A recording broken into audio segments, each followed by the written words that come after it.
Okay, everyone, welcome to All Access Coaches Corner with Rising Coaches. Please visit risingcoaches.com, www.risingcoaches.com to look into their memberships, just $10 a month. A lot of great benefits, a lot of great networking tools, over 10,000 videos that you can learn from, and then obviously access to Zooms and great things like this. So great tool to invest in for your career. Got an awesome special guest, one of the best coaches in the country. Looking forward to him being a head coach very soon. I'm going to actually put Coach Wilson on the spot as a Cali guy to help me introduce real quick, and then I'll piggyback on the back end. You can't have a guy like Coach Wilson on the Zoom and not give him a chance to get the mic. So, what do you mean, an old guy like me? Is that what you mean? Hey, exactly what I mean. I'll be brief, man. I got to know Jay. Jay, that was about 9 years ago. I didn't know him, but I knew of him. I actually saw him play in high school and college, and being an LA guy and all that stuff. But I knew he wanted to get in the coaching business. And again, when you know his journey in the NBA, of all the different teams that he played for, it tells you that he's persistent, he's consistent, he's going to work hard, he's going to be a good guy. And people wanted to keep him on a team. With 9 years, 10 years, Jay, correct me if I'm wrong, but that said a lot. And I saw what he did with his high school team and his AAU team. So I had an opportunity to reach out and try to hire someone. So I had a chance to go sit, I want to say 2 or 3 times, Jay, and I met for lunch and just to get to know him. And I knew that he would be a great fit for us and our staff at Pepperdine when I was there. But I knew he was going to be a star in this business. So I was only able to keep him for 1 year, and he's been at SC kicking butt. And now I got to try to keep up with him. So I'm excited for you, my man. I'm looking forward to listening to you. Thank you, Coach. I really appreciate this. All right, bud. Yeah, absolutely. Want to make sure Coach Wilson got a chance to show love to one of his guys. It just goes without saying. I grew up watching Jay Hart play at Syracuse with Boeheim and the zone. Definitely grew up watching him, playing with him on the video game. You know, we're not that far in age, but much respect. I met him. I think I met you at the Think Tank with Dedrick Taylor out in Cali when I was at Fresno State, and got to know him a little bit. And he's doing a lot of great things, not only with basketball, but with some social injustice things and some equality things as well, which I'll let him touch on. But just recently voted #1 assistant in the Pac-12 by his peers, future head coach, former NBA player, just an all-around great dude and one of Cali's best. So excited to have him on. I'll give him some opening thoughts, and then we'll start some questions. Brian, I appreciate you having me on. This is an honor to be on, to share with our peers and network, as you said, and just to share ideas. My journey started, like Coach Wilson said, about 8 or 9 years ago. Coached high school, coached a little AAU, and wanted to get into the business of college because I believe student athletes, when they're done playing basketball, they got the opportunity to really change their environment, change their world, and help everyone. So being in the educational background is something that I want to do. Reached out to Marty, had a guy named Dana Pump call Coach Wilson and just let him know how much I wanted to be on his staff, and he gave me the opportunity. So without him, I wouldn't be here today for sure. Other than that, man, we started a program called Black Coaches Association. We haven't launched our program in its entirety yet, but it's a place, a support group from high school coaches all the way to Division I to 3, JUCO, NAIA.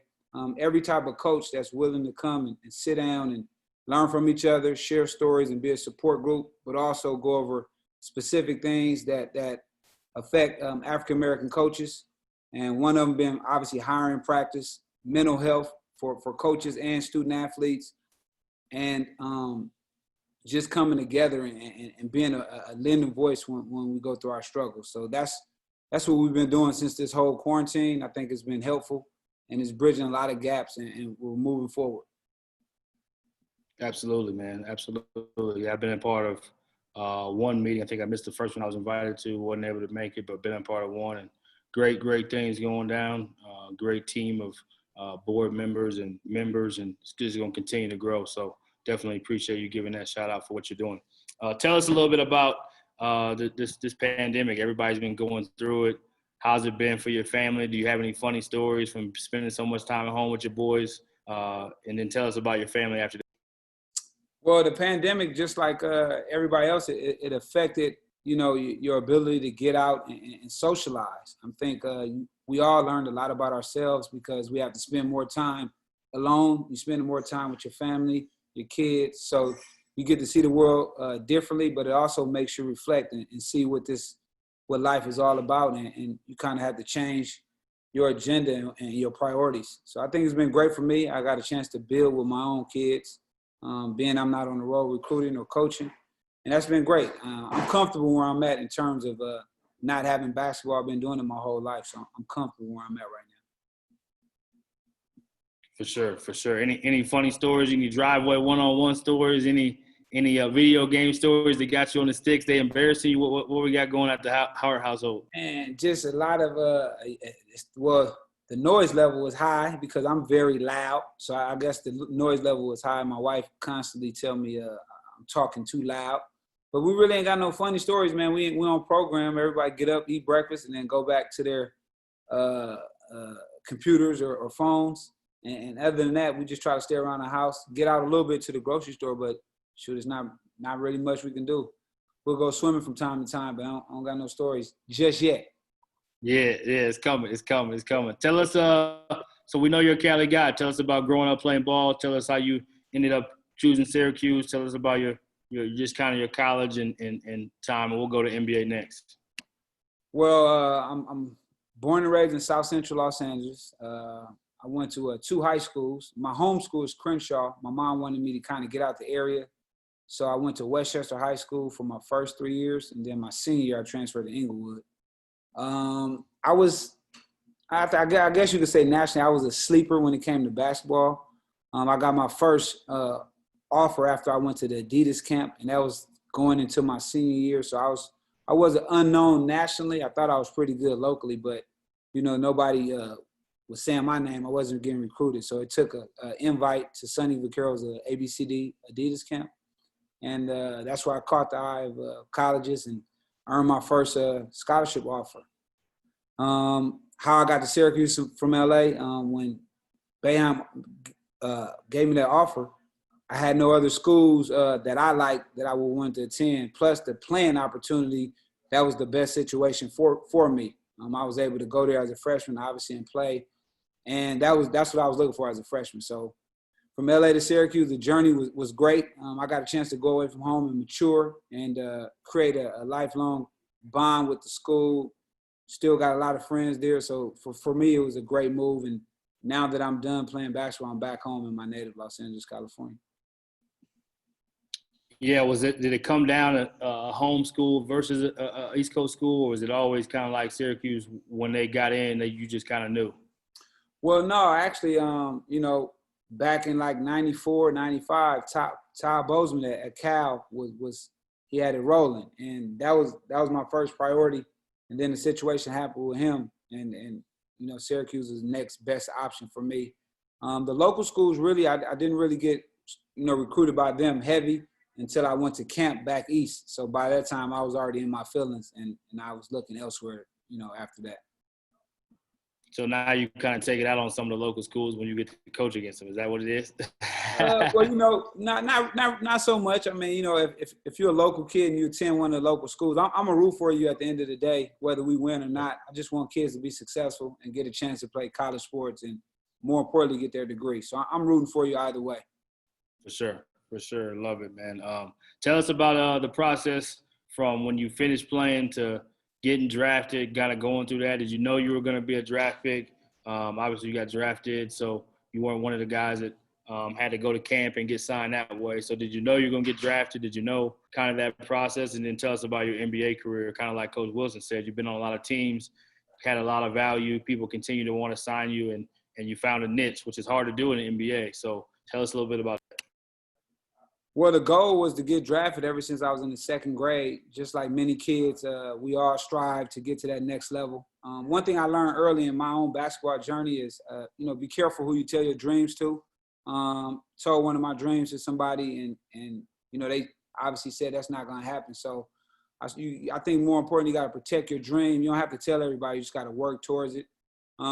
Being that I went to Syracuse and it was such a basketball environment, school, I knew I had a chance if I just can continue to get better and more importantly, help my team win. I was expecting to get drafted. So me getting drafted, it wasn't a surprise because, like I said, it was a dream of mine. But making it and lasting in the NBA was the challenge. When I did get drafted to the Milwaukee Bucks in 2000, obviously I played point guard and played a lot of minutes at Syracuse. But when I got there, it was a guy named Sam Cassell was the starting point guard. Lindsey Hunter was his backup. And then Ray Frost and Skip to Malou was the third guy. So right then, I didn't even think I was going to make the team. So you to stick in the NBA, you better learn what you do good early. And I was able to kind of identify what my strengths were to stick around in camp. And that's what kept me in the league. I knew how to make teams, but I knew what teams was looking for and I knew what they needed. And to find a niche is easy. You just got to humble yourself and continue to get better each day and, just be a good teammate. So that's kind of how I carried out my role in the NBA. And then when I got my opportunity to play freely in 2004 with the Charlotte Bobcats, then I was able to showcase a little bit more. Yeah, that's an awesome story. And a couple of questions just following up on that is, one, how much does that help you when you're recruiting high-level guys to USC, your experience? And then, we know this, most of us as coaches, probably 80% of the league is made up of role players. But you talked about accepting that role, finding a role, but then later on in your career getting to play and play freely. So tell us, two-part question, but tell us a little bit about how that helps you recruit guys, and then also just how were you able to kind of find your niche? What was your niche? And then obviously you talked about humbling yourself, but that process is really hard to do. So how did you come about that? Well, recruiting guys to USC, I mean, every player, their goal is to go to the NBA. So for me as a coach, I'm never going to tell you that you're not going to go or you don't have a chance. In today's game, more than ever, any player at any school can make it to the NBA. And I kind of use that as a way to start bonding with a player. I mean, none of these kids want to hear opposite. So one of the things we can relate to is that I did play. I wasn't a superstar, but if that's one of your goals, I can show you how to work hard, while mixing that with a USC education. The second part about finding a niche or finding a role, humble. I don't think no 18-year-old is ready to be humble just yet. So using the term role playing or playing some type of role never ever comes out of my mouth because I just think it's important that you keep their spirits up and you don't want to deter them from showing you what they have. It's not a lot of kids that go pro from college, but I tend to want to keep them on that track that they are going, and they do have a possibility of making it. Humbling yourself, George Karl taught me that in my rookie year. He would always tell, the Ray Allen, the Glenn Robinsons, and Sam Cassells that basketball will humble you, whether on the court or off the court. And I just use that as part of me. That's part of my DNA now. I think if you just walk around with that humbleness on a daily basis, when you go through those tough times in life, you don't have to change for other people because you already carried yourself in a way where you respect it. So I just think that being a humble person and on a daily basis will get you further in life than being like cocky. For sure. What was your niche? Because what did you find a niche to be able to say? Because you talked about 3-point guards when you first got there. I'm assuming you probably had to learn how to play other positions than just point guard. Most of the time, role guys have to be, or guys that aren't the front line, franchise guys usually have to be guys that are defend and great team. Well, my niche was I was a great defender, and I took pride in it. So for me to stick in the NBA, one thing for every player to stick in the NBA, you have to show what you do well. And what you do well is obviously your niche. So I was a great defender. I was tough. And as my career went on, I was able to become an open shot maker. I was able to make a 19, 20-footer consistently. And I was able to play defense and show toughness and grit. And so that was my niche. Like I said, I carved that out for 9 years. And, you know, when you have a niche, that's part of your game. You do it easily because that's who you are. And obviously you work on your weaknesses, but that's what they can depend on me and what I showed every night. That's awesome. That's awesome. And definitely a winning characteristic. So that's what makes you also be able to get picked up on other teams. It's like, this guy understands who he is. We want to win, and he can help us do that. What's one last thing you say about the NBA that's like a misconception for either coaches or players that haven't played in it based on what they see on television or what gets glamorized? What would you say is kind of a, you know, just something that's a misconception that, hey, you think it's like this, but really it's like this? Well, I just think that since they make so much money, sometimes they're people don't look at them as like regular people, like you and I. I think that the NBA is a real brotherhood. It's a fraternity, and everybody is pulling for each other regardless of circumstance. And the brotherhood is really real. When one is down, they all try to lift each other up. And then from the coach's standpoint, being able to deal with men with egos is totally different from college or high school. The coaches do not run the show. The players do because they have more leverage in terms of their star power. So the unique thing about being an NBA coach is more like business partners. And college is like dictatorship, small country. And I think the coaches do a great job in dealing with egos and being able to relate to the players because, you know, they held at such a high esteem.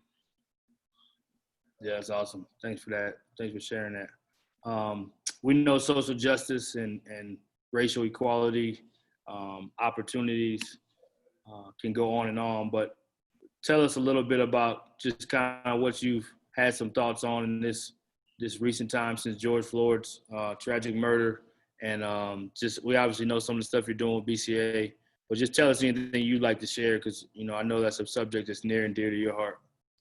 Well, what's happened to George Floyd and so many others is, you know, the police brutality of unarmed African Americans. I think it hit near and dear to me because my son I'm in the process of buying him a car and he's going to be driving soon. So I know he's going to come into contact with the police one way or another. And so for me to continue to raise awareness, you know, I have one that's in the field. He's in the world now. Both of my sons. And when they do go to LA and visit my mom or visit other family members, you just want them to be safe. And whatever I can do on my platform to promote awareness, that's what I'm going to continue to do because this is a fight that's been going on since the beginning. And it's something that we have to keep alerting people that it has to change because not everybody is criminally intentioned to do something. Well said. Well said. Let's talk USC. Let's talk USC. What makes USC, other than it being your home, what makes it a special place? Well, USC is it's kind of like for me, man. It was a job that obviously, you know, it was when we did get hired, Tony Bland and myself. We knew it would be a challenge to get the program back to where it was respectable. It's always been a school that's been in our backyard, so it's kind of like the home school. I grew up about maybe 3 miles from USC, and I would, you know, as a kid, go up there and go swimming and play basketball in the open runs. But USC is a special place because basketball-wise, the tradition has always been spotty. So the goal was to make it respectable and try to recruit as much local homegrown talent as possible and turn that into their school. And that's what we've been trying to carry out these last 7-8 years. Absolutely. And definitely enough talent there to be able to keep it home. What have you found to be the challenge to kind of get over the hump? Is it just getting the first one and then everybody else comes, or what has it been? Well, the challenge is, you know, in the Pac-12, it's a tough league and everybody has good players. I just think that the school was able to give Coach Enfield some stability, and he's been there for 7-8 years. And when parents can see that a coach is going to be there and you got some type of winning formula, it draws recruits, but also showing the recruits that they can continue to get better. I mean, obviously we don't get the same level of talent as Kentucky, Kansas, and Duke. So our whole goal is to develop young men on and off the court and put a product on the floor that everybody be proud of. Yeah, you mentioned Coach Enfield, and most of us know his famous run at Florida Gulf Coast that led him to getting the job there. What do you think it is, if you had to say three things that makes him an elite coach, to be able to establish that kind of stability at that high level, have success at a lower level, and continue to build what you guys are building there? What do you think it is that makes him elite, if you had to say three things? Understanding the culture, being able to listen, and just he has an offensive skill set in his head that he executes pretty well. So those are the three things I think that is his strength, being able to execute like that and allowing us to have a voice, which was very important. That keeps all coaches, any coach at any level, keeps you motivated. So it allows us to have a voice, so we feel motivated and feel a part of. Absolutely. Absolutely. That's important. As you talk about the voice, tell us about the staff. Who else you work with? Well, when we first took over the job, he went out on a limb, man. He hired 3 young black assistant coaches. And to try to turn the program around, he took a lot of heat for that because none of us had that much of experience and coaching at that level. And so he took a lot of heat. It was Kevin Norris. He's now the associate head coach at Central Florida. Obviously, Tony Bland and Jason Hart. So for us, man, we use it as motivation. What we didn't know, we just said we was going to supplement that with hard work. And obviously, he was like one of the only coaches in the Pac-12 to have 3 young black assistants. So he kind of raised the bar as far as his counterparts, but it paid off for him because he was able to get in and recruit and be able to relate to the community. Yeah, well said. Well said. It seems like he's the type of guy that wouldn't be afraid to kind of do something outside the box. That's kind of what makes him good as well, it seems like. Tell us something that you love that you guys do in these 4 categories. Offensively, something that you love. Defensively, something you love. Something in recruiting, and then something in your culture, specifically at your. Well, offensively, man, I love that we run pick and rolls. So it's a point guard's dream. If you're a point guard, you're going to get 40 pick and rolls per game. Defensively, I love that, he's a man coach. He allowed us to put the Syracuse 2-3 zone in. Recruiting, I love that all 4 coaches recruit. We passed the stage of just my guy, your guy. I love that we all piggyback and share the responsibility. And the last one was what? Culture, and your culture. Oh, I like our culture where every voice is heard. If you have an opinion, you have something that you feel confident about, we encourage our players, coaches, everybody to speak up and hold firm in what you believe in. And that's what creates an open, good working environment. Yeah, no, that's awesome. Looking forward to more big things you guys are going to do there.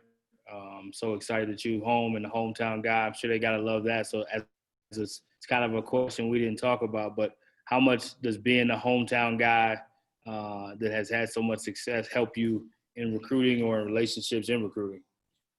Well, it does help. I mean, I think that I know a lot of people in Los Angeles, and I stick close to LA a lot.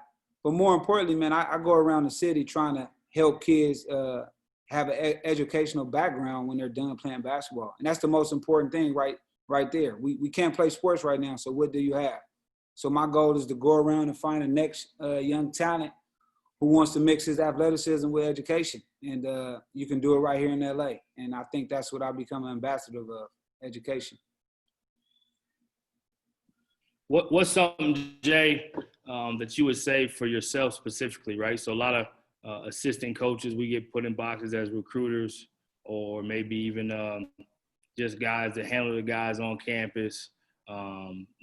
Obviously, we all know that we're more than that, but the perceptions and the narratives kind of point that direction many times. So you were recently voted the top assistant in your conference by your peers, which is a big deal because it's your peers saying it. So what would you want people to know about you more than just, hey, man, he can recruit, he's a good guy, and he played the NBA, you know? Well, for me, just that was an honor to get that recognition from my peers, because during the game, I make it my business not to try to stand up and act like a fool to try to steal the spotlight from the head coach. I think the biggest thing that I am labeled as a recruiter, and I was talking to Paul Hewitt about 2-3 weeks ago, and I expressed that to him. and he told me, don't be ashamed of it. He said, Mike Hopkins was a recruiter, Sean Miller was a recruiter, Archie Miller was a recruiter, Calipari was a recruiter. So he told me more to cherish that part and continue to recruit at a high level. And so that kind of took the ease from me. I know that young black assistants, we all get that title, but we're more than that as well. And we can't go out and verbally tell people, so our actions have to show what we do in terms of all our players graduating and how they carry themselves when they leave our program. Super well said, Coach. Awesome. What would you say to your younger self as you started in the business? Obviously, you kind of had a quick ride. You weren't afraid to do high school and AAU. You just had a love for the game, and you had a purpose you were focused on. What would you say to your younger self or somebody younger if your son chose to get into it, similar to what Coach Wilson's son is doing? What would you tell a younger version of yourself? Have patience. It's not anything in life is not going to happen overnight. So just have patience and enjoy the work, enjoy the progress, enjoy the journey, and just have patience. Just take every day. Don't take every day for granted, and just, continue to have patience. Yeah, it's big time. That's probably one of the hardest things to do when you get in this thing. Yeah, I mean, we all get antsy and we all want to get to the top, but if you enjoy where you at and try to be the best where you at, I think that would kind of, lead you to having more patience. I'm happy where I'm at, and obviously I want to continue to grow, but I'm just enjoying my ride. Yeah, so kind of going back to your humility, not a lot of people that have played the NBA and played high major basketball and had the success you had would want to do the lower levels that you've done. So there's also, within that patience, there's just a love of the game that is so obvious with you. No matter who you are watching, I think everybody knows how much you just love the game and love to help young people be better. So much respect for that. What would you say is your why in coaching, Coach, and what is something that's important to you as far as your legacy is concerned? Well, my why in coaching is helping student athletes of all races become better men, and in which that would turn to become better husbands, better people in their society through the game of basketball. I think that the game has gifted me with so much. I've met so many people across this whole world, and to be able to share and touch individuals from different backgrounds is key for me. So my why is to help young men become grown men once they leave our program. Yep. Powerful, Coach. And it's evident with how you live your life. The awesome part about it, some people say it, but you definitely live it. So I salute you on that as well. So you've worked and played for in the NBA, a lot of different great head coaches. You talked about George Karl, Coach Wilson's on the call. We talked about Coach Enfield. If you had to take one characteristic from each, just maybe say 5 or 6 guys, what's one thing you would take from each guy when you become a head coach? Well, Bernie Bickerstaff, he was the father figure. He was like your dad. He'd let you make your mistakes and then correct you afterward. Rick Adelman, I admired his quietness. He coached everything in silence, and he never raised his tone. And he was able to get through his players. Mike Dunleavy, he has an array of offensive plays, sets, and his style. Greg Popovich. He one thing that he did and still does to this day, he includes everybody. Most coaches, when you play your first 7, you rarely have time for 8, 9, 10, 11. So one of his biggest strengths was allowing you to feel like you was a part of the team, but also wasn't scared to throw you in the game at any moment. And then Jerry Sloan, rest in peace. He was a man of men. So every time he seen you, he greeted you, he shook your hand. And he greeted you. He never judged you on levels of your playing skills, but also gave you that respect as a grown man. So those are the things I would take from those guys and try to add it to me and my person as a coach. Yeah, well said, Coach. Well said.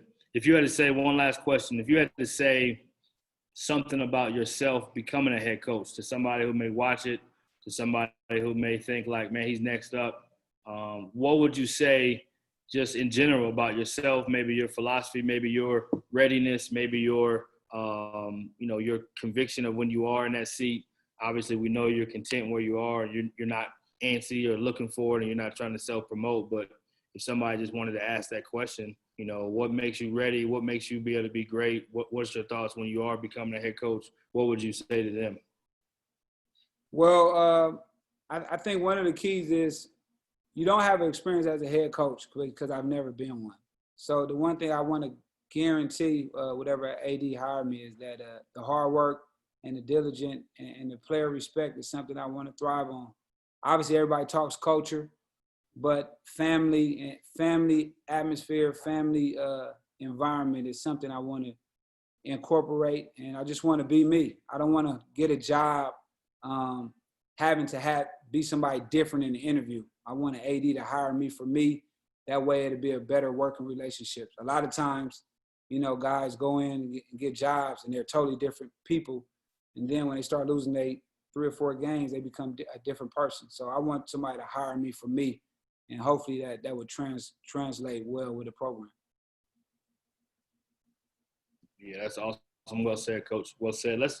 Let's open up the room for questions. Coach will do some basketball breakdown in the second half of the segment, but want to let you guys interact with Coach as well. Obviously, we know how top shelf he is, but yeah, let's make sure we have some good questions for him and engage with him. B, I want to kick it off. I got a question for Coach. And I also want to add this first too.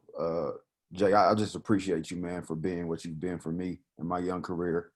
Like Coach Burton was saying, like your humility and your humbleness, like it's almost like laughable almost, because I think me growing up being a young dude in LA, knowing who you are, and then be able to know you the way I know you has been really good.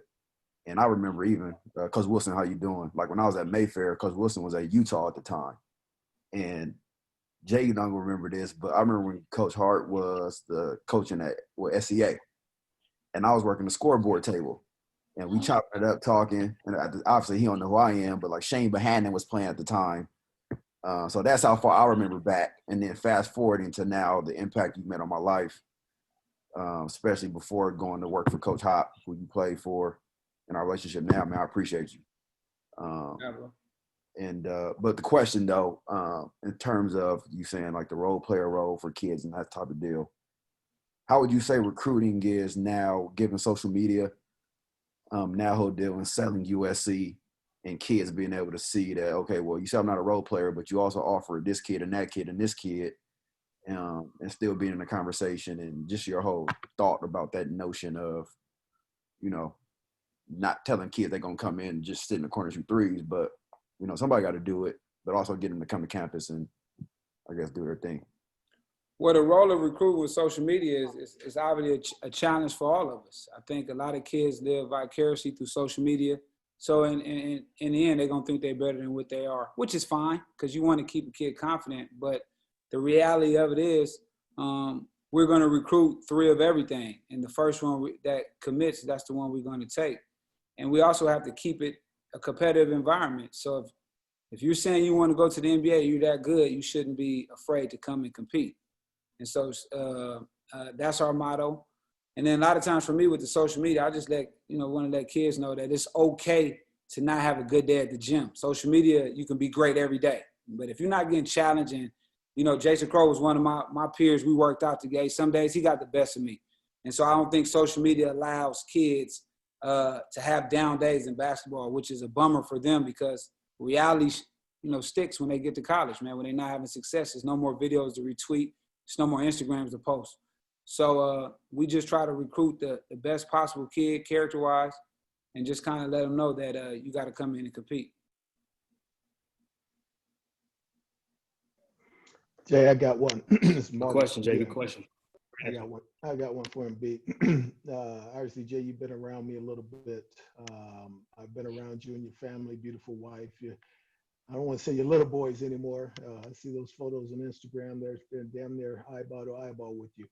How do you, and if you could probably touch on it, I know there's a lot younger guys on there. Can you touch on balancing the family, which I know is really important to you, and the recruiting and the travel and the coaching and the being away from home, if you can touch on that? Well, that was one of the things I asked you when I got hired, and you told me when you get home, some days the phone is off because everybody wants so much of your time. So I just learned early on. I learned it from you early in my career when I first got started that when you get home, you at home. And when you at work, you're at work. And so I just tried to separate the two and tried to give my wife and my kids the best of me when I get home. It's tough, but you know, I've learned to turn that phone off and just put it on mute and just kind of deal with my family when I'm home. And I try not to mix the two. Coach Hart, this is the real Robinson, Danville High School in Danville, Illinois. Going off the same thing, similar to what Coach Wilson was saying. Now, I just returned home, like my alma mater. I came back, you know, for the big picture, because where I'm from, it's a little rough. You know, it's grimy. So my big thing is like trying to make sure the young men I teach them to be prepared for when they leave, you know, they good. How do you deal with being home? You know, like being home, you know what I mean? Like being home is great. You know, you get all the love and stuff.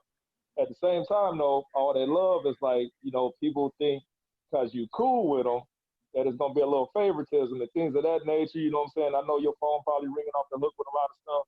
So how do you deal with being at home? Man, I don't look at it as a negative. I think it's a blessing for me to be at home, being that my parents is getting older. Yeah. Being that my parents are getting older, mom and dad, brothers, I get the chance to spend more time with him. Now, as far as my friends outside of the sports world, my buddy just came home. He did 15 years. He just came home from jail. And, you know, his expectation may be different from me. But other than that, I don't try to, like, run from where I'm from. I try to stay in my community, so it's it won't, nothing has changed, you know, since I grew up there. So I just try to stay in. I don't try to get out. I try to stay in and keep everything grounded, and that's where I want to be. So I love being home for me, man. Gotcha. Yeah. Coach, got a question for you. This is Serge down in New York, Marist What's College. up, Serge? What's going on, champ? All right. What are a couple characteristics that you're looking for in an assistant when you eventually get your position, head coaching position? What are a couple characteristics are you looking for in an assistant? A shared vision, obviously, with the head coach. You gotta believe in what he's selling. I think a lot of times we as young assistants, we have a lot of ambition, and we wanna do things our way, you know. But as an assistant, I've learned that if we're gonna run play A, my job is I'm gonna teach play A the best I can. And so that shared vision is very important, because you want to make your boss look good. And if you look good, if he looks good, you will look good. Another thing, man, is very important, is loyalty. I see a lot of times in our business where, you know, we're on the road and you hear assistants talking shit about their bosses. So that let me know a lot about that person, that coach. And that's just something that I've learned, man. Loyalty and shared vision are the two things I think are important for a young assistant or assistant coach just in general.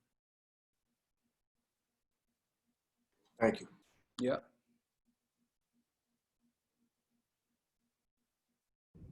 Jay, I got a question. Great. In regards to right now we're in a pandemic and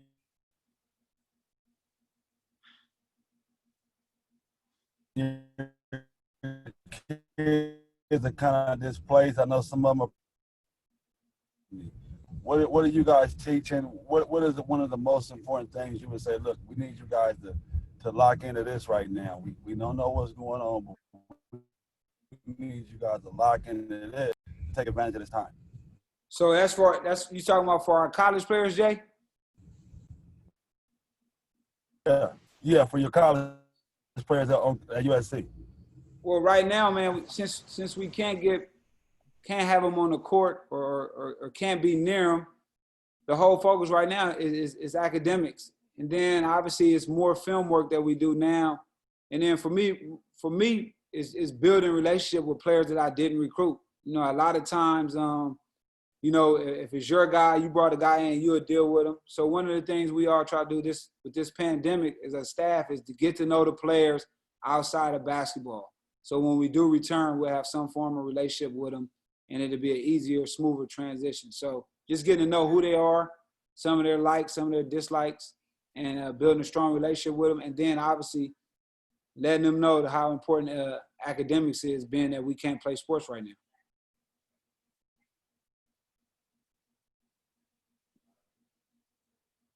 Good question, Jay. Go ahead, Lucas.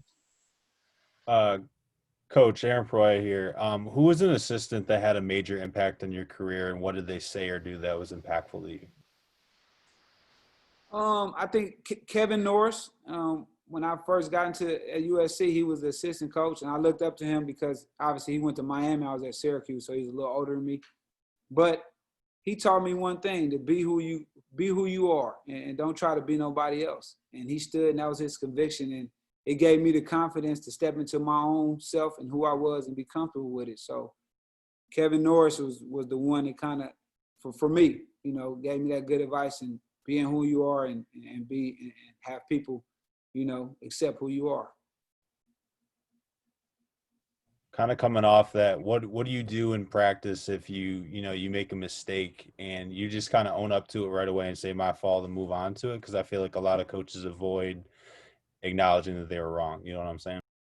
Well, shit, man. We as human beings, we all gonna make mistakes. So we never bigger than any situation. So if I make a mistake or say anything that was wrong, I'm obviously I'm gonna say I made a mistake. Just like our players, we got to treat them the same. So they hold us accountable, we hold them accountable, and being able to own your mistakes is one of the first rules of overall success.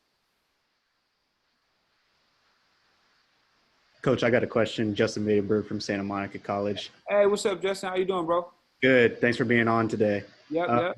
Can you talk about maybe one or two of the biggest challenges that you faced, other than probably what you alluded to earlier in terms of being labeled a recruiter or telling your younger self that you wanted to have more patience, or just not being a head coach as fast as you wish you probably could have been or wanted to be? Well, one of my biggest challenges is one to obviously get somewhere fast. And so, it just takes, like I said, patience, but also in that time, learning.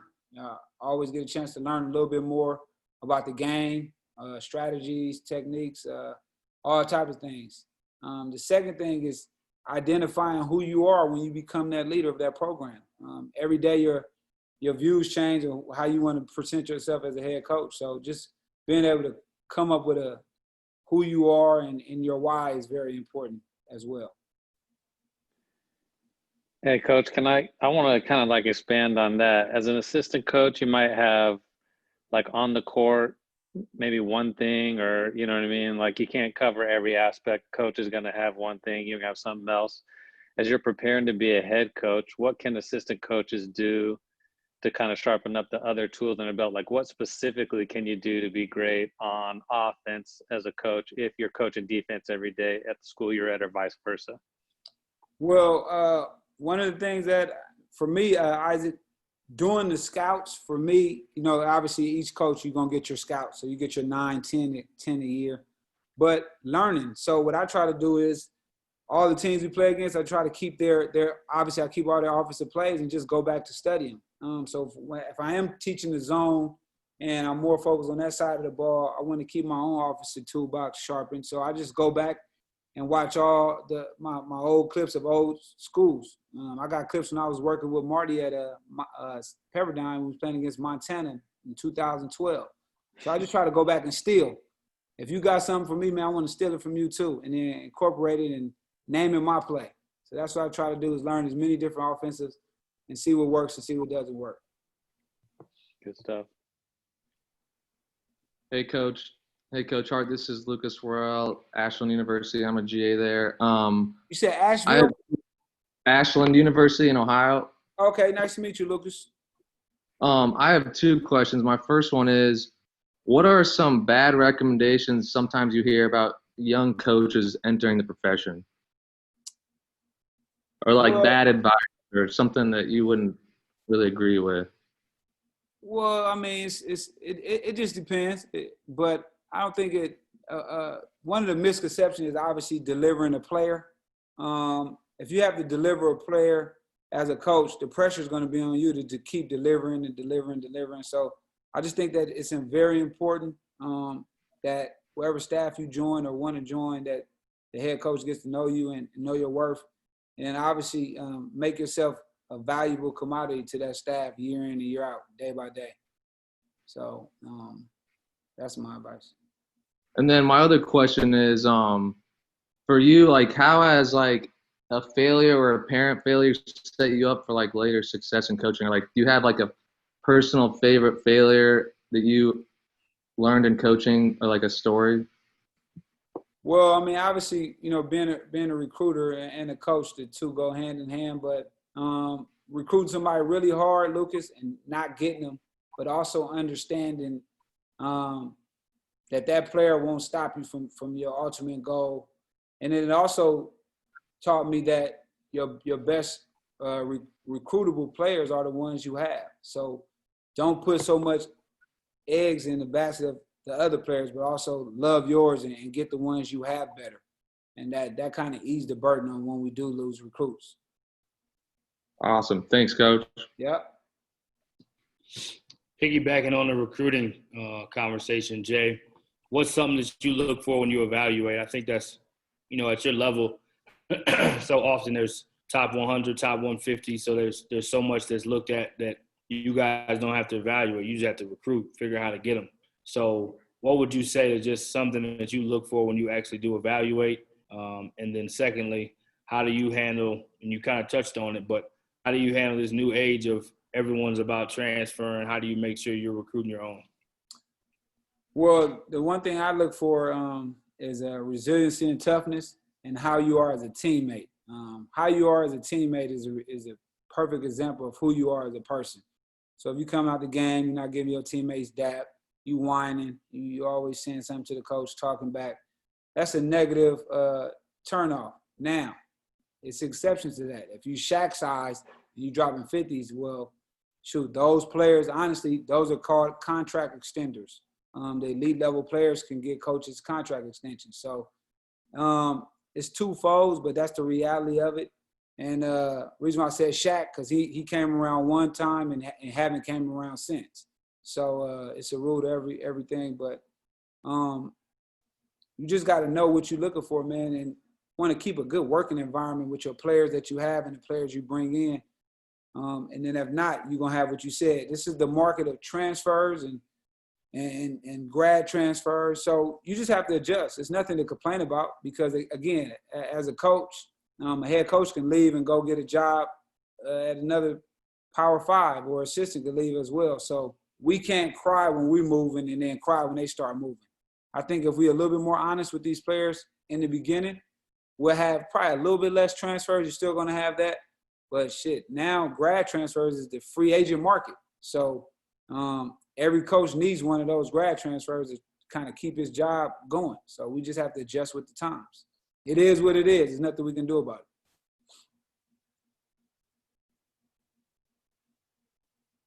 Well said. I think that I would assume that resiliency and toughness and being a good teammate are things you look for not only because you're boss, but because of how you were. You know, you want to find people that you know that's what got you kind of on the map as an NBA player and from one team to the next team to the next team. So there's probably a certain amount of, you know, just a liking that you take to that. And then obviously if they have the talent to go with it, then, you know, you can have a really winning player. So it's kind of an underrated thing to recruit and to look for. So I love that you said that. We'll go ahead and do the share screen. Let's go to the basketball side. We'll have some more questions after you do that. So let's let you share your screen and take us to the lab a little bit, Coach. All right, I just want to, share a little bit of USC's 2-3 zone defenses, a la Syracuse. Being out for this quarantine, you got a chance to study. I've been studying our zone that I played in and kind of got some clips of how we want to play it at USC. This year we wasn't a good zone team, and that was partly due to we had like a lot of young players. But I just want to go over some of the rules and principles of a 2-3 zone and share with you guys. Hold on one sec.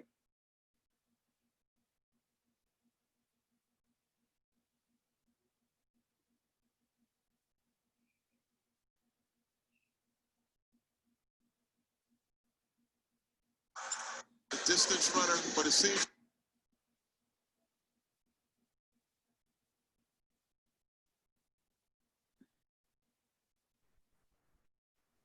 All right, so just want to start this.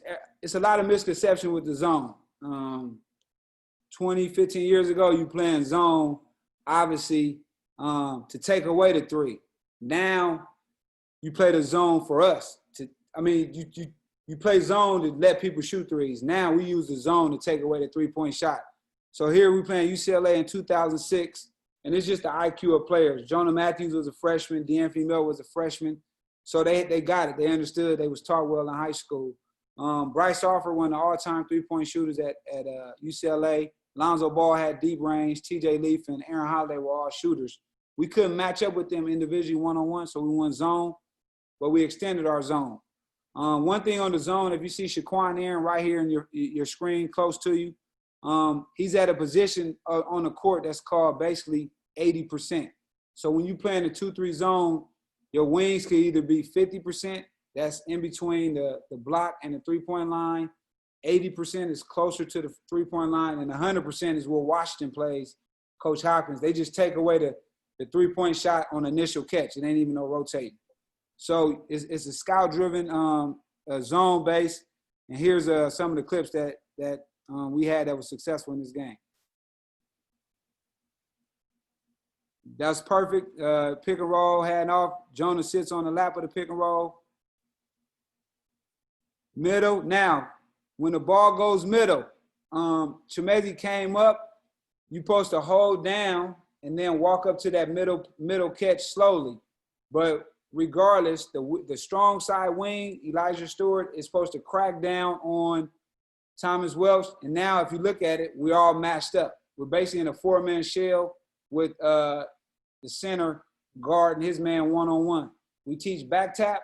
So if he do shoot it, Jonah Matthews should come from behind and block it, and D'Anthony Melton is there to tap it if he dribble.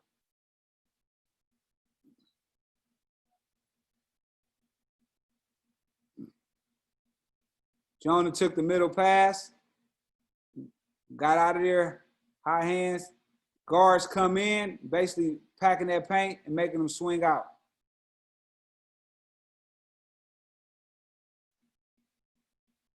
Now, when it's a middle pick and roll and zone or horns action, we teach our guards to sit on their legs. Your job is, if he do come off that screen, wall up and get on his body and get over the top. But more importantly, I want to send Bryce Harper back to my partner. I really don't want him to use the screen. So he has range, so Jonah's going to be a little bit more extended. He gets in there and touches the ball.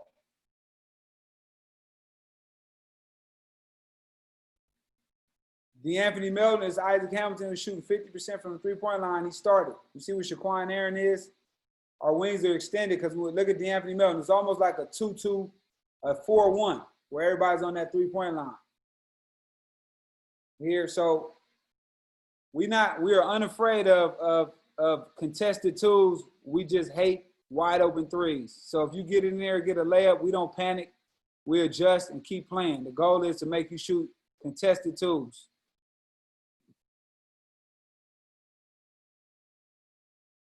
Here it is. Lonzo Ball had ridiculous range, so Jordan McLaughlin is up higher because it's scout driven. And then since there's nobody in Elijah Stewart's area right here in front of us, he's kind of in between. So we try to run the horns, send them back to my partner, and contest all shots.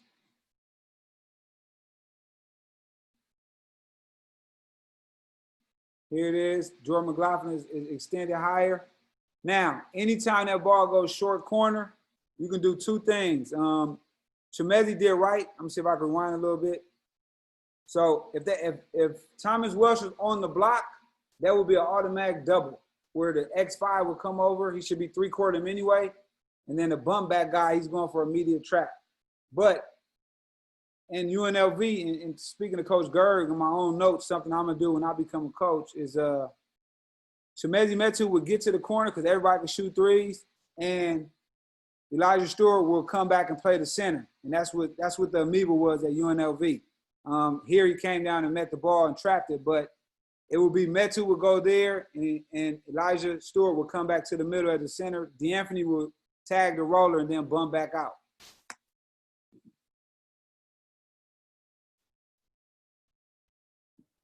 So you're saying, Jay, that you like the amoeba concept? Yeah, I do like the amoeba concept because, you know, if in today's game with the range, everybody range is crazy. So if I'm playing Damian Lillard and he's shooting at 35 every time, that forward's got to come out and be there. But when the ball gets skipped to the corner, just have X5 go to the corner and that guy come back while the other guy is holding until you come back and then you'll bump back over. So I like that neither. It keeps body on body. The plays don't kill you, open people do. Yep. You talked about this a little bit, Jay. 50%, I think you said 20% or 80% it was, and 100%. Is that based on kind of like the scouting concept of Rondo, Wade, or Curry type of thing? Yep, and I want to punk you. So like we got blasted by Washington this year. They if you study their zone, they start at the 3-point line. So your first catch is going to be 32 feet out. So even if you do try to make that pass to the corner, X5 can get there to steal it, or it's going to be a tougher pass that I'm going to make you pick up and go over your head. So we switched more tradition this year and bringing our wings up all the way because, again, we don't want no threes.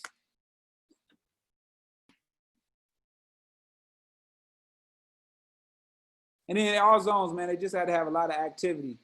This was one of our best segments right here. We was down by 12, switched to the zone, and then we had the length at the bottom.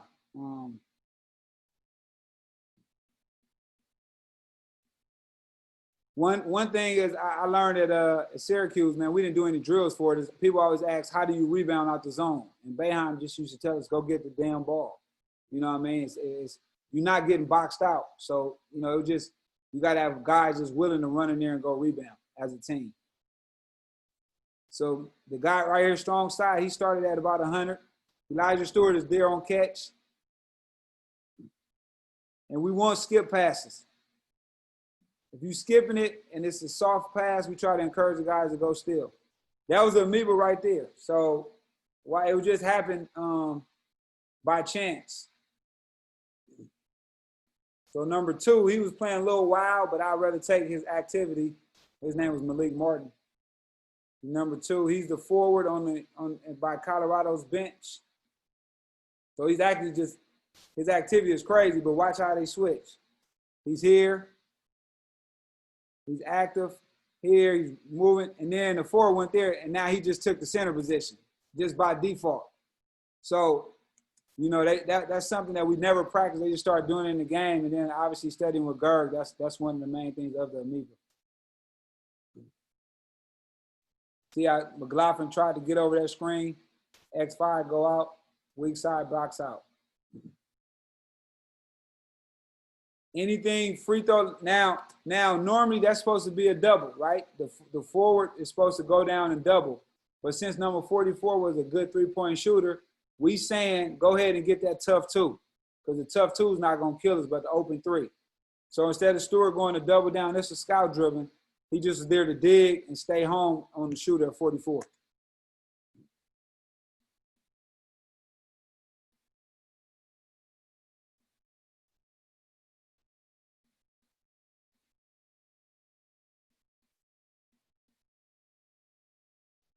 Guards are real active up top.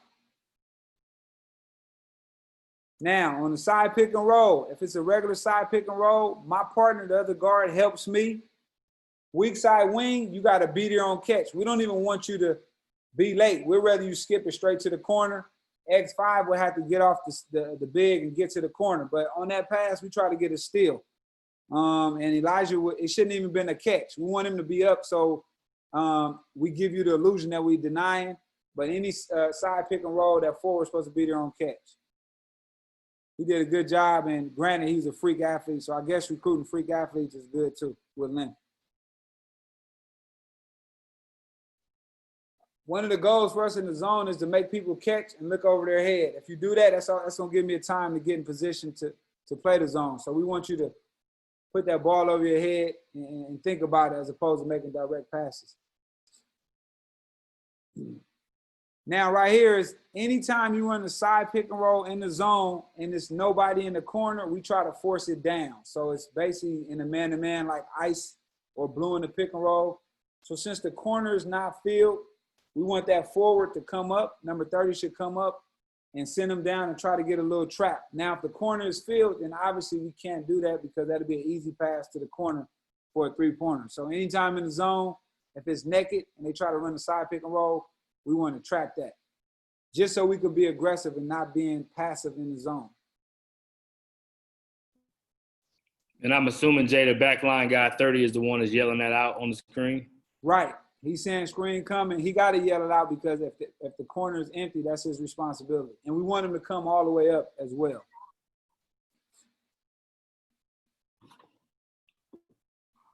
So we teach scramble mode until we get back to our spots. And the goal is obviously to contest everything.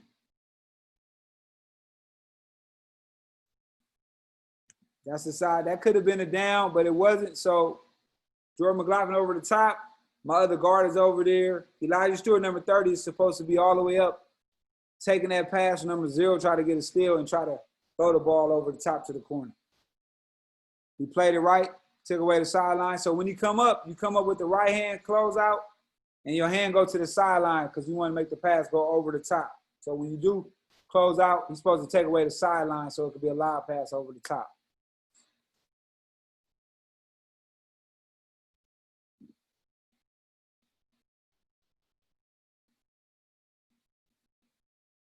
So now what we notice is in zones, when your offense becomes stagnant, you don't know what to do in terms of so this is Wake. This play right here is just typical dribble you out, come up to a side pick and roll. Chemezi, as a freshman, was really good. He was calling out the play before it even happened, real high IQ player. So it's just to a pick and roll. So you see over the activity, he came off, he didn't use it, but Julian Jacobs was supposed to send it back to Jordan McLaughlin, and they try to bottle the ball up with this weak side forward up on number 0, the shooter.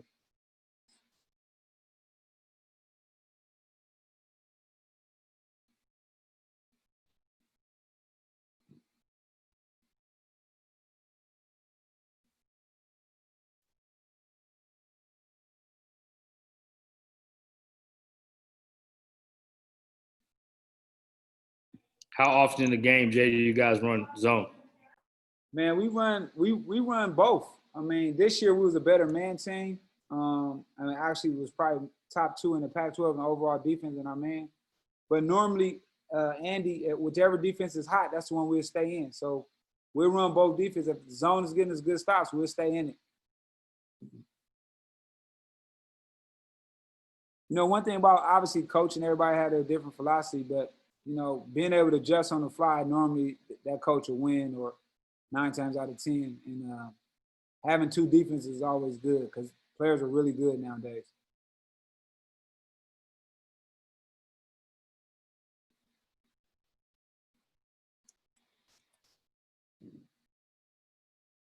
So that was just some of our zone clips, man, just to kind of give you what we think we like to do. I got a question, Jake. Can you answer a question on that? Go ahead. Can you hear me? Yeah, I can hear you. Because I'm driving here. But my question is, okay, I don't know if you seen kind of some of the stuff I'd like to do against 2-3, and we never really talked about this, so maybe you can share it with me. Now, I like to have the center, my best shooter center the two man in the middle of the top, and I like to run a double elbow set and spread everybody high.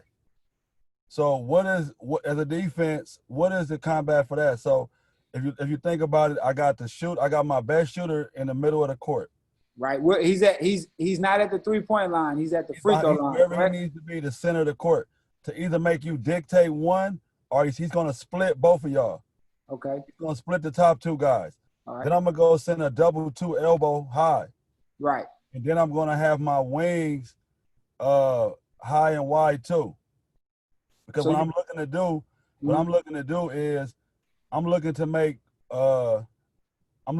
what I'll do too a lot of times, I'll take everybody and put them on the right side of the floor. If you can think about that, because I want to make that back guy on the 2-3 stand over there by himself. So I'll put all 5 players, no spacing. Because we're going high, low, and we don't need spacing because it's not man-to-man defense. But we it's 5-on-4, or actually it becomes 5-on-3. But if you can go back to the first part, I got my best shooter in the middle. Yep. I got 2 bigs and an elbow, whoever catch it, the opposite guy's diving basket, Right. and then I got my two shooters going to drop on the catch. So now, what are you doing to take away that double high middle? Because I haven't seen nobody have an answer for that since I've been coaching high school. I know it's a high school level, but nobody has an answer for that. That right there at all. So that's a scout. That play right there, Jay, you saying is called horns dive, where your best shooter obviously is at the top. So if I was playing in the zone and you're a shooter, so one of the guards' job is designed to say, I got ball, right? And so the other guard who doesn't have ball, you just kind of sitting in front of the lapper to do at the elbow. But remember, Jay, if you throwing it to the middle, right, and that pass do get there, I'm telling our guys, don't panic. And if he dive down, you make a contested two, that's cool. Long as I don't let you as that shooter get cracking, I'm cool. I'm going to make you shoot 25 to 30 contested twos as opposed to 20 open threes. So that play, horns dive, is scout driven. We do go over that play. But if the ball do get to the elbow, that guard will hop in front. That's your man. And if he do dive, that's going to be, he should dive into X5. So again, we not tripping contested twos. We just ain't giving up no open threes. You don't want to get an open three. No, I don't want no open threes. I stay on the 3-point line. Long as you, the best player of the team, is passing to your third or fourth best player, we not tripping and we can't panic just because they made a contested two. Because 9 times out of 10, the third or fourth best player, if he get the scoring, he gonna start feeling bad because that's not really what he want to do. So again, if you averaging 6, you about to get 18 today. We did it to Thomas Welsh, who played UCLA that year. That was number 8 in the country. He had 12 in the first half. He was balling. In the second half, he felt guilty. He started passing out. So, you know, that was the game plan. We got to live with something. So I'm gonna let that dude go against Chemezi Metro and meet him at the rim. Contested twos. Right. Yep. High school level, they not stopping horns dive, man. Because it's a scout dribble. That's a hard play to stop. Unless only way you can stop that is if the point guard is not a shooter and your 2 guards at the top of the zone just sitting at the elbow where you can't even make that entry pass. Right. Hey, Jay Hart, can I ask something real quick? Yeah. Coach Crow, I think you should go back. When I was at UW, we played Kansas. And we played Kansas after Syracuse played them. And we guarded totally different, like Coach Hart just said. Like, we guarded to where, like, on the 3-point line, you touch it, you catch it, we there. And if you watch the game, Lagerald Vick literally had 25, like, it looked like 25 free points because of the way Coach Hart said we playing it. Like, we basically just letting you have it. But they had Devontae Graham and Malik Newman and V.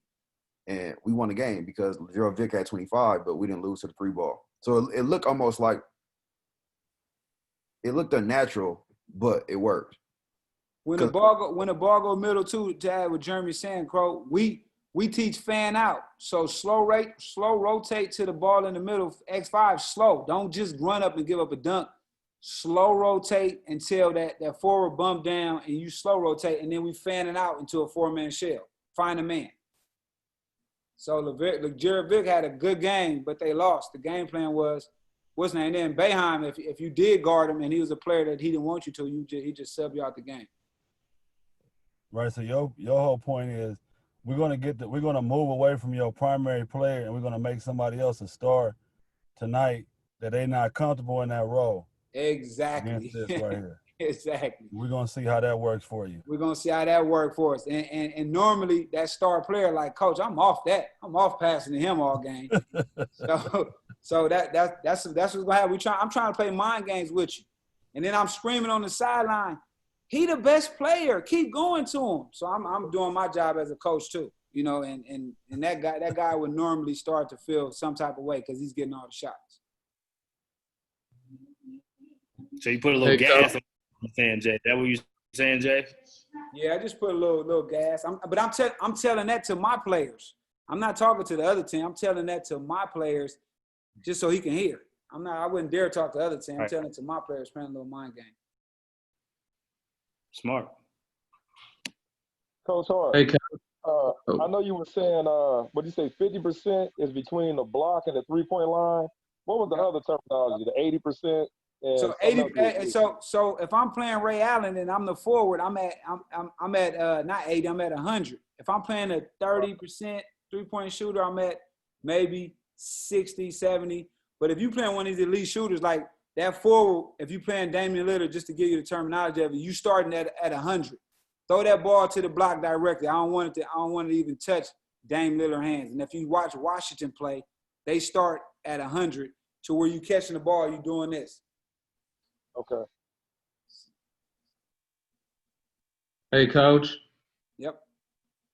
Could you explain real quickly what you mean by that amoeba? Amoeba? Amoeba, yeah, my bad. That's all right. Amoeba defense was a defense that UNLV ran with Coach Tarkanian. And the rotations are a little bit different than the standard 2-3 zone. One thing about the amoeba was it was man-to-man. I picked you up man-to-man, full court. Everybody's back in the zone. And whatever side you go to, I stay with the ball, and then my partner goes opposite. Now, when the ball goes corner in the zone, X5 has to rotate to the corner, correct? Okay. So the forward, instead of bumping back to his normal forward spot, he will become now the center with the weak side forward coming over, holding the tag. And when he get there, he will bump back and go home. So the forward now becomes the center, and the center now becomes the forward, full rotating. So we're there on catch, and there's no open shots. Okay. Hey, Coach, in one of the clips you showed, you said normally you would trap in the short corner, Right. but in that game it was scout-driven, so you didn't trap in the short corner. Have you seen more success with trapping or less success depending on the scout out of for the scramble purposes out of the trap? Well, so if it's somebody that's elite in a post, we'll go trap. But if it's somebody that's good in the post and a shooter on the same side, we just try to teach man-to-man principles and dig. Normally, we trapping somebody that's averaging 1 or 2 points that's just not a good basketball player because we know what he's going to do. He's going to throw the ball up in the air and give it to us. So you think he's more turnover prone because he's not a star? Well, just he's not comfortable. Somebody averaging 1 or 2 points obviously is not comfortable getting a double team. It's hard enough for him to make a layup on his own. So by trapping him in any position, you're more likely to get a turnover. But if it's 2 good players on the same side, we teach hard dig, just like man-to-man, and make them finish. Remember, we don't want to give up threes in the zone, so we're going to pick our poison. Okay, thank you. Yep. Jay, tell us the philosophy. I know there's a lot of guys that can make threes now. You talked about that. Most zones, like you said, are old school mentality of trying to take away the paint and make guys take threes. You talked about a lot of taking away threes. What made the shift in that, and how hard was that to adjust coaching that way? Well, the game changed. I mean, a lot of people play zone. Like I said, the old way was just pack the paint, let them shoot. Now I just want to put 4 people on the 3-point line, 2 guarding the wing and 2 up top. And then anything go to the corner, we there already. It wasn't hard to make that shift. It's just that you as a coach, you got to be open and understanding that, this is how the game is being played. With kids being able to shoot 28, 30 feet, man, you got to stretch it out. So we want to give up contested twos, no open threes.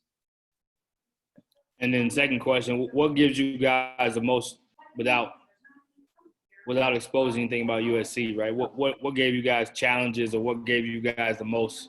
What did you struggle with to try to match up to? Is it overloading and putting guys in the corner where it stretches out to 5 and then they're driving the closeout? What was tough for you guys? Well, the toughest thing is when you're playing against multiple elite level players who have high IQ. 9 times out of 10, you may get 1 out of 13 per team. But obviously, when you're playing them elite teams, they're going to be able to figure the zone out just by themselves on the court. So I would say when you're playing against high-level teams with multiple elite-level players, which doesn't happen every night. Coach, how often do you self-scout? That's a good question. We self-scout when our players are trending down in terms of our player and our team, we're struggling a little bit. So we'll do a scout report on ourselves and present it to the team as if we was playing an opponent. And what it does is it lets them hear their weaknesses, but also give them their strengths as well. And when we're trending down, they know how they're being played now. So we just remind them how other teams are playing. So if we self-scout, man, that means we're struggling. You're not trying to sell. Right. So hopefully it doesn't happen a lot, but we do it throughout the year.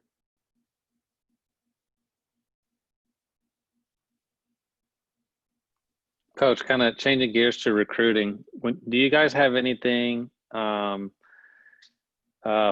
that you do that you're looking for? You said you want guys with grit, you want guys that are team guys, but do you have like a baseline? Do you have to have an X amount of athleticism? Do you need to be able to go lateral? Do you need to be vertically, what sort of like tangible things when you go to a gym, do you have a checklist where you might say, we can't take this guy, he doesn't meet the level of shooting or athleticism or passing or whatever? Well, Isaac, for us, we're trending differently now. It used to be you want the guy with the longest arms, the best athleticism, but shit, nowadays you could have the longest wingspan and the tallest player in the gym and be the worst player in there. So me personally, I'm cool on length and this and that. I'm just looking for somebody with game. And then a lot of times growing as a coach, you hear people say, oh, he's a low major, mid major. I'm done with that too, because the only thing high majors is doing is stealing low major players second year after them averaging 15 points. So I'm done with the whole low major, mid major thing. If you could play, I'm rolling. And I don't need nobody to tell me that or a scouting service to sway my mind any different. That's really good. The high majors, we're jacking, and I'm saying that we're jacking low majors for their talent because we didn't have enough nuts to take them because they didn't have enough stars behind their name, but we want to steal those players once they average 14 points. So what'd that make us? We took a low major player, quote unquote. So I'm cool on that terminology. I hate it. I hate to hear it too.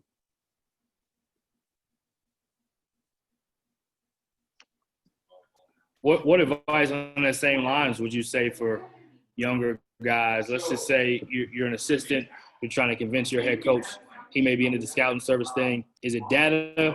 Obviously, you have credibility now. You know what I mean? You have an established eye and track record. But as a younger coach, I think there's a lot of fear in putting your name on a player and being able to say, Coach, I know. How would you suggest to maybe quantify it or if you were a head coach and you may be like this, but maybe you're working for another head coach, and how would you present that to your head coach to not be pushy, but just to be like, Coach, I'm just telling you. Because I think a lot of younger guys can see that, but it's just having that. How do you get your head coach to believe in it? How do you get him to go on it? And how do you not say the wrong thing? Well, do research with your own program and try to find comparables to this player and somebody that had success in your program. Because a coach want to hear some form of success. So you got to paint that picture to where, it fits what the coach want to do as a coach. But also I'm comparing you like, Coach, he can be like this guy. And a prime example for us was D'Anthony Melton at Crespi. He was playing the 4 in high school. So the goal for me was to convince Coach, man, this dude could be a point guard. And he was like, man, really? So it was just start using comparables. And then hopefully that talent you're recruiting is dominating. In our case, D'Anthony Melton, he had beat Aaron Holiday and Tyler Dorsey in the same week and still hadn't had any offers yet. So that right there was to say he was that level. And now he's obviously part-time starting with the Memphis Grizzlies. So it's just obviously as an assistant coach, I do get it. I've been shut down a lot of times with players, but try to paint a picture and how they fit in our system and use comparables for guys who had previous success with that coach. Great advice. And even not even just that coach, sometimes that league, right? Like familiarity is what you're talking about. Exactly. Yep. Exactly. What do recruiting conversations look like at the beginning, and how does that relationship evolve? I'm sure you're not, talking about surface level stuff the whole time or really deep stuff the whole time. Like, how does that evolve over time? Well, recruiting level conversations start off with a typical recruiting meeting. You obviously have a list of guys and you're talking about them. Then obviously when, it's a dating situation. So it goes from excited about them to dating the player and his parents, high school coach, AAU coach. And it would lead itself into whatever direction it's going to go. So it starts off in excitement, and then it can turn until we can't recruit them anymore because dad is crazy or kid expectations, we can't meet them. So it changes from the beginning to the end, definitely. But you always add into that pot to make sure you're not just focusing on one player solely. What do the conversations look like when you stop recruiting a player? With a staff? No, like as far as the conversation with that player or their parent, being like, "Yo, we can't recruit you anymore." Only time we'll tell a kid, that we're not recruiting you anymore is if we sign your position. And obviously, they'll know social media, so the relationship will obviously dissolve right there. But just to try to keep everything on the up and up, you will call as AAU coach, high school coach, and vice versa, just to let everybody know so you can be on the same page, because you always want to go back and recruit that particular school, AAU program, and so on. So you always try to be up front. And then most people respect that as well. Coach Hart, I got a question for you. What's up, Dwight? How often do parents interfere with the recruiting process in terms of you just shut it down because a parent is too overzealous or too messy or too aggressive? You know what, man? For the most part, every parent, you holding your son right there, man. You're gonna think he the best player or whatever he is in the world. And I don't have no problem with that because I have a son too. It's just about respecting everybody's space. I have no problem with a parent cheering for a kid or overzealous in the game while watching theirs. It just comes to a point if they're yelling out obscene things to make the player look bad. But I have no problem with a parent loving their child. Again, that's their pride and joy, so I respect that. But it's boundaries, and as long as everybody's boundaries is respected, I have no problem with that. Okay, I appreciate it, man. Also, I didn't get a chance to tell you earlier, big fan of yours back in them Syracuse days, man. Maybe somebody said it earlier. I'm not sure these young guys in here are old enough to remember you playing back in the day. Is that your son right there, man? It is, yep, it is. Man, I want him. See, I'm recruiting him early, so you can't say I wasn't the first. I'm the first right now. So I can dig it. I can dig it. Just know that, man. So when Krzyzewski called or when the big boy calls, don't stop answering my calls. That's what I hate, man, when the parents stop answering them calls. So I got you. I'm in there first. I got you. All right. You ain't know you was gonna get an offer, Steve. But young fella, you should have done that. I did.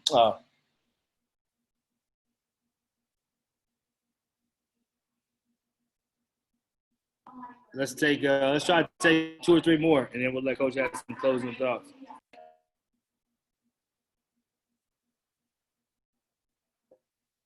Man, Justin, I just want to tell you, man, I came and watched one of y'all games at West LA this year. Was very impressed, man. Y'all had a good game. And I just want to tell you, congrats on your program, man. You guys had about, 3 or 4 Division I players, and that's a blessing, man, being that, you're getting a lot of the local talent. But keep up the good work, man. Y'all doing a great job and sending kids to school. At the end of the day, that's the goal for everybody. So just want to give you your shout out. Thanks, Coach. I really appreciate it. Yeah, that was when I first met you and got to shake your hand at halftime. Just wanted to introduce myself to you because we talked. Good game. That was a good game. Man, we blew it in the second half. But, yeah, it was a great game, but we blew it. Yeah. But thank you. Yep. Where did the kid go from West LA? He was pretty good. Cal State Fullerton. Ah, okay. Good player. Yeah, that's who I thought you were looking at. I was looking at him. Yeah. I forgot his name. I was looking at him. But, again, that kid right there, when they say low major, high major, it was just if a coach, if that's what he liked. Because that kid was a 6'6", could score. Yeah. And if he go to there and average 15 points and transfer, Kansas is going to recruit him. Right. Yeah, we gave him his career highs both times he faced us. Oh, he was nice, man. We definitely checked his transcripts. That's why I was there watching, too. But your guys obviously had a good game as well, too. Yeah, thank you.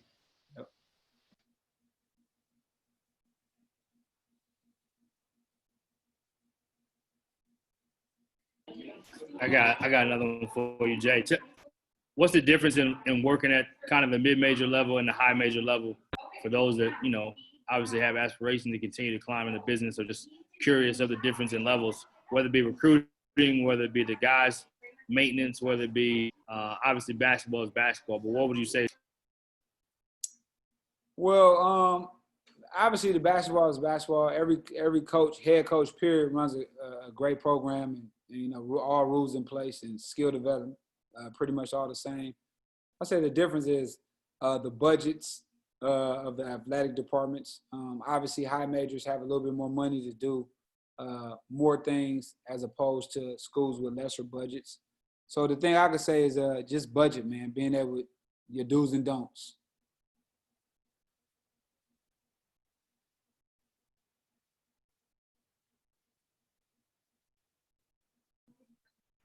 Do you find too, Jay, that the player development is more important at the mid-major level, or is it equally important with the high major guys? Is it more challenging with the high major guys because they kind of think that they already arrived? What's that player development?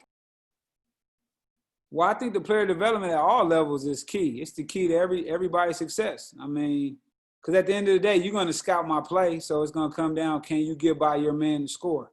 So I think the player development at all levels, from middle school to pro, is a huge component. And you got to spend equally much as time and develop your talent as opposed to making new plays as well. So it's the same. Hey Jay, what do you say to assistant coaches that are aspiring to get to that level, that high major level? What do you say? What are you saying to guys that are trying to get there? For me, man, it's just creating real relationships right now, to where it's a relationship as opposed to trying to deliver something. And those relationships should be cultivated prior to job openings. So just I know a lot of times we do have our Final Four, and a lot of coaches are there to for personal gain, but just having relationships and calling, saying what's up to guys. I know I do it just to kind of just meet new people and learn new things. So just having real relationships. Coach, along that same line, do you have any tips as to how to start with developing real relationships with guys that you just can't meet right now, or guys that are just real hard to get access to? Well, things like this, Zooms like this, man. I met you that night at the game, and we had a nice handshake. So, now me and you can exchange emails, phone numbers, and I may know somebody where you're trying to get a job somewhere else. So just a regular relationship, just period, point blank. And I never know where I'm gonna be at far as the level of this whole college coaches. So it's my job to know you as well. So it's not just a one-way thing. I need to know who you are and know what you represent too. So I like to know everybody. Yeah, I need to get to know the guy, Isaac. He's going to be a head coach at a Division Power 5 soon, man. That's a leader right there for sure. Isaac on our well, he was on our Zoom last Thursday, man. He kind of rattled the cage, but it was for the right cause, and that showed a lot of confidence, man. I'm gonna tell you again, salute to you for doing that. Hey, I don't mean to bombard the questions here, but just what are a couple nuggets that we can take from the interview process? I know you've probably been on a plethora of interviews, but what are a couple nuggets that you can give us that maybe you didn't do or could have done, or that you advise that young coaches, whoever gets the opportunity to interview, do? Man, I did an interview, and basically one of the nuggets when I do another is relax, have confidence in who you are as a person first, because if you do that, then it's going to come out well. You'll be a little bit more articulated, and then just knowing it's not life or death. I think a lot of times we put so much pressure on trying to ascend, and we mess up. So one of the nuggets I could share, and I didn't get the job, but the next time I do, I'll have a little bit more calmness to me, knowing it's not life or death, and just being prepared. You can't be prepared for all the questions, but just know more about yourself than they do. Yeah, you touched on it earlier, Jay. And I haven't interviewed for any Division I jobs, but I've interviewed for a couple of Division IIs and was offered a small college and AI job and interviewed for another one. But the one thing you touched on was like they'll accept you. You want them to accept you for who you are anyway. So you want them to know that AD to know like, yo, this is me. I'm gonna be me. And there's something to be said about that because it's freeing for you as the interviewer, but then it also lets them know like this guy's really comfortable in his own skin. Like that's who we want or that's who we don't want. But either way, at least you know you're not trying to be somebody, and not that you're trying to change, but sometimes we try to win the interview instead of just letting them know who we are. And I think that's the biggest thing I've learned over the years is like just be who you are, and then if it's a fit, it's going to align anyway. But when you're trying to win the interview, you do put a lot of extra pressure on yourself. A polished you is better than you imitating somebody else. That's how I put it. A polished me, I'm gonna be me every day. But if I'm somebody else, you may catch me on a regular day and I'm not in the mood and I'm not chipper jipper, you know. So you're gonna look at me like I'm a fraud. So a polished me is better than being a polished version of you.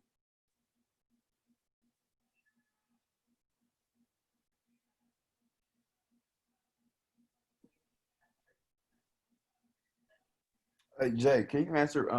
What was the biggest, I guess maybe surprise or learning curve that you had for working for Coach Wilson, just being at that level for the first time as a dude?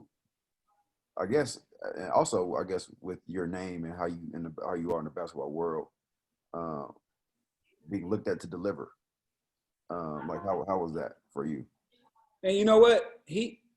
In hiring me, he knew I was a first-year coach. So for me, man, I wanted to impress him by not having to come ask him for every damn thing. So I got with our grad assistant, director of ops, and he taught me everything I need to know as far as like budgets, doing my own receipts, just knowing how to do my job. I didn't want to come to him for everything because I didn't want him to make it feel like it was a bad hire. And then also, man, being able to just to listen. So that first year, I gave very little input in terms of any of the ideas. I just was a listening sponge on the wall. Obviously, I was only there for 8 months, but showing him that I was just willing to learn anything, and obviously my relationship would have grew with him even more to where I could have did more for the program. But for the most part, man, I just listened, and I just was focusing on my job. Got it. Hey, Coach, one last. Great question, Jay. Real quick, great question, Jay. You're gonna be at that level at some point in time soon yourself, making that same transition, man. Appreciate you, Coach. Thank you.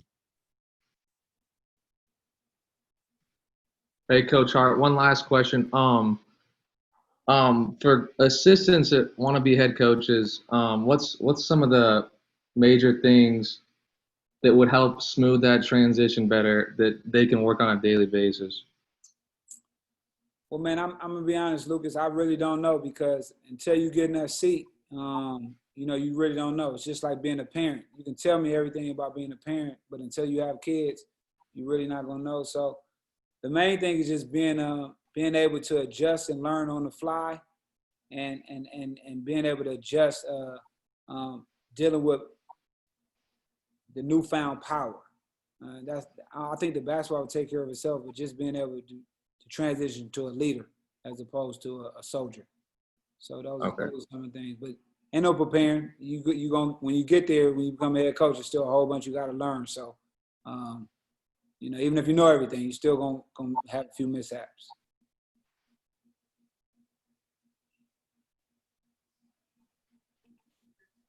Yeah, great job with the questions, fellas. Let's take one more, and then we'll let Coach have some closing thoughts, and we'll wrap it up.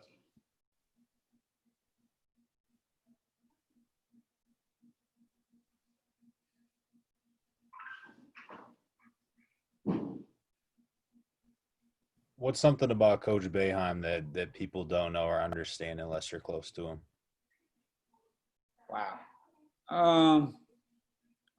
Man, you know what? He's a great dude, but he's a lot like one of my former teammates, Tim Duncan. He's a little bit shy, so he doesn't do a lot of talking in public. But he's a great dude. And what makes him a great coach, man, simple. He keeps everything simple. We have one defense and 3 plays. And so we don't have a scouting report on the board, this player, that play, this play. We have one defense and 3 plays, and he won over 1,000 games. So for me as a coach, what that told me, recruit good players and keep it simple. And still to this day, he got one defense and 3 plays. And a national champion. And like you said, over 1,000 wins. Tell us some of the guys you love playing with real quick before we get off talking about NBA. You mentioned Tim Duncan. Tell us some of the guys you love playing with and why you love playing with them, or even some of the guys you learn from as far as how to navigate the NBA space, and even just guys that probably don't get the love that maybe they deserve from you being on the other side. One of my all-time favorite players to play with was Sam Cassell. He and I are still friends to this day. He was his confidence was crazy, man. Like the amount of confidence that this dude had was something I've never ever seen before in my life. And his ability to use what he had to have success was crazy. Another one of my really good teammates, I could call a friend to this day, is Sharif Abdul-Rahim. He just had so much humility, humble, and obviously he was a very good player. But, those two kind of, left an impact on my life in terms of off the court. So I got to give a shout out to those two. Yep. What about Timmy D? What's something about Timmy D being one of the greats that, obviously we kind of see a little clip here or there, some sense of humor, but he kind of has that Peyton Manning type of role where he seems like he's so focused. What's Tim Duncan like? Man, he tried to have that little silly ass face like he's not really intense. So he was like, he would use that little like I'm not really doing anything, but inside it was a totally different person. So I think he used his facial expressions to try to lure you to sleep when in all he was a killer. So he used to use that facial expression to make you relax. And I knew that was a trick because I seen him do it too many times. Yeah, definitely as one of the best ever. Not very many people have that kind of that look like that. Right. Jay, thanks so much, man. It's been big time having you on. One of the most humble guys. Has every reason to be arrogant and not be a guy who remembered even a coach like Justin in his game and shook his hand and you had details of what you remembered, and obviously that says a lot about who you are, even your journey in the league. I think that you can coach, meaning us as a recruiter. They put us in boxes as a recruiter. I love that you said you want to take pride in being a recruiter, but also show what else you have. And we just appreciate you coming on and answering a bunch of questions and hanging out and letting us into your world, man. So thanks so much for coming on. Look forward to following the rest of your success and staying safe out that way. And looks like we'll have a season at some point. And look forward to you also being a head coach, man. We know you're going to do great things and love everything you're doing off the court too, as a part of BCA. Man, well, B, thank you for having me on, man. At this time, this was a great day of fellowshipping, so I got to meet new people and have good dialogue about the game of basketball. And B, could you email me everybody's email, man? I would love to keep in contact with everybody. Yeah, please. Yep, I will. Anytime somebody have a coaching clinic, man, I'm always, up to learn some new stuff. So I'm here, man. Just again, thank you for letting me share my platform with you guys, and I really appreciate it. And hope to see everybody in the future very soon. Yeah, and if you don't mind this, Jay, if you don't mind putting your info, maybe your email in the chat, and then a lot of guys will be able to follow up with you that way.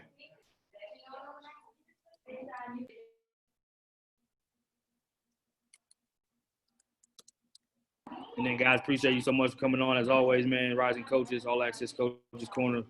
We got a Tuesday and Thursday. Thursday, we have a social justice event. We've had one once a month for the last 2 months, so this will be our third one. Really looking forward to that. We'll have some of the equality groups in college basketball, Coaches for Change, Coaches for Action. We're going to work on BCA as well, Embrace Us, Coaches Coalition for Progress, and try to have it really interactive with some breakout rooms where you guys can interact and talk with guys and kind of figure out how we can all make more change in what we're doing in our spaces, in our areas. So that'll be Thursday, and then Tuesday we'll have a show at nighttime as well with a couple guests from women's and coaches from rising coaches themselves. So thanks so much again, Jay. Thank you, man, and everybody stay safe and keep making an impact, man. Appreciate y'all. Have a good one, brother. Good job, B. Appreciate y'all, fella. Thank you, Justin. I know I haven't met you yet, man. Thank you, man. Yeah. I think I've messaged you a couple times, but nice to finally meet you. Yeah, send me your number if you don't mind, man, so we can stay in touch. Yeah, I got you. I would love that, man. Stay safe out there, man.